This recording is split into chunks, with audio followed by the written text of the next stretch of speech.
Bonsoir chers amis, j'espère que vous allez bien. Je vous ai apporté une très belle nouvelle au fait. Vous savez que dernièrement, l'Afrique a connu, plus précisément les pays du Sahel ont connu des problèmes au niveau d'agriculture. Surtout depuis la fermeture de frontières, la sanction de la CEDEAO et de la communauté internationale avec tous ces pays qui cherchent, n'est-ce pas, qui cherchent leur vraie indépendance au fait. Voilà donc une bonne nouvelle que je veux vous annoncer là. Vous savez, le Burkina Faso, par son dirigeant Ibrahim Traoré, ils ont décidé donc, parce qu'ils avaient fixé le cap pour, n'est-ce pas, l'agriculture. Ils avaient vraiment encouragé, ils ont financé, ils ont tenu donc à aider les agriculteurs avec les engrais, les plantations, avec, n'est-ce pas, des conseils, des experts en fait, et également avec des financements. Voilà, aujourd'hui, les résultats commencent déjà donc à se sentir. Déjà, l'autosuffisance alimentaire au Burkina. Petit à petit, Ibrahim Traoré pose des jalons pour atteindre les objectifs qu'il s'est fixés. Donc, pour comprendre cela, le communiqué.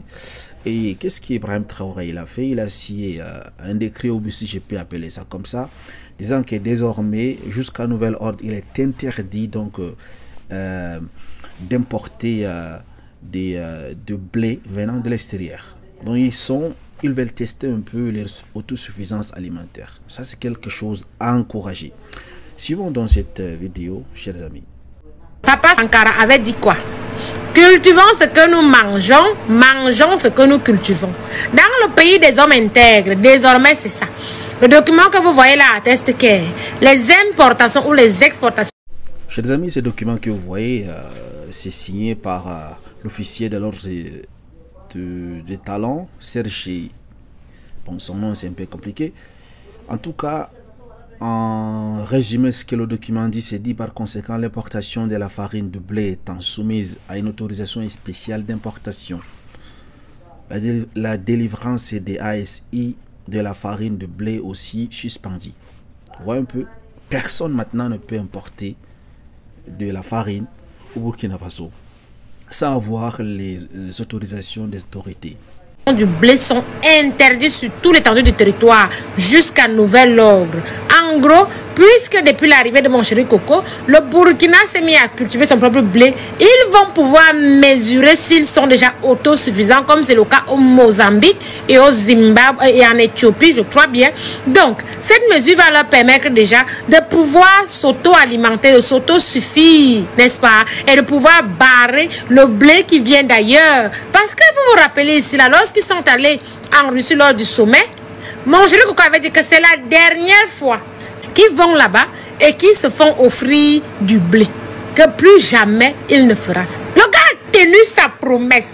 Il a tenu sa promesse. C'est-à-dire que depuis qu'il est arrivé, non, les Burkinabés se sont mis à cultiver ce qu'ils mangent et désormais ils mangent ce qu'ils cultivent. Et vous dites que l'enfant là doit quitter. Vous dites que vous voulez les élections. Les élections de quoi?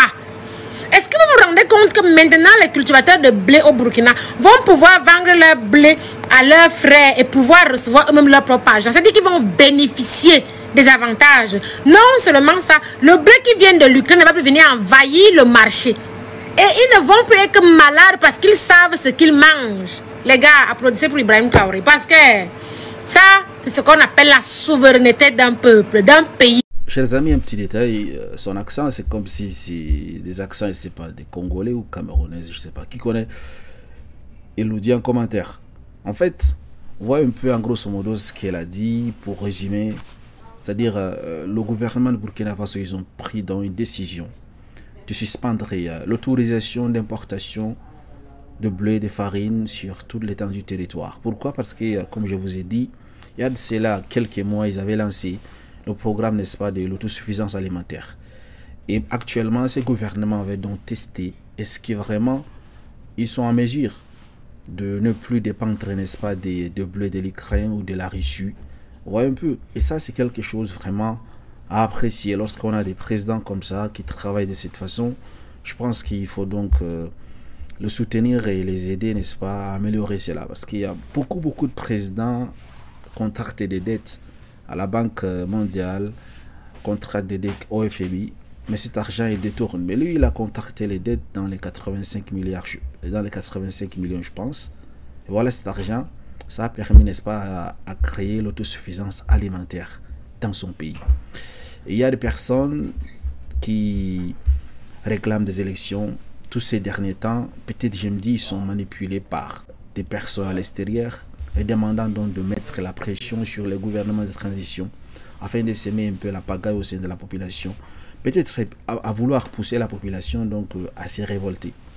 Sachez que tant qu'il n'y a pas la paix, il n'y a pas le développement en fait. Tant qu'il n'y a pas la sécurité, vous ne pouvez même pas, même si ces personnes, même s'ils organisent ces élections, les personnes qui seront au pouvoir ne pourront pas diriger ces pays parce qu'il n'y a pas de l'insécurité. Donc je pense que s'il y a un président qui travaille de la sorte, il faut plutôt l'encourager et le soutenir.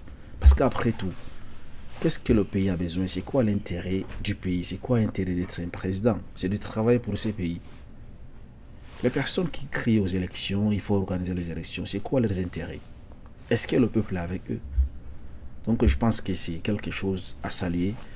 Et espérons que d'autres pays vont suivre le rythme d'Ibrahim Traoré également pour, n'est-ce pas, penser à l'autosuffisance alimentaire. Parce que avec les terres fertiles qu'on a en Afrique, avec tout ce qu'on a en Afrique, on continue à importer des blés à l'extérieur, de la Russie, de l'Ukraine. Regardez un peu, imaginer lorsque il y avait, n'est-ce pas, l'attaque contre l'Ukraine.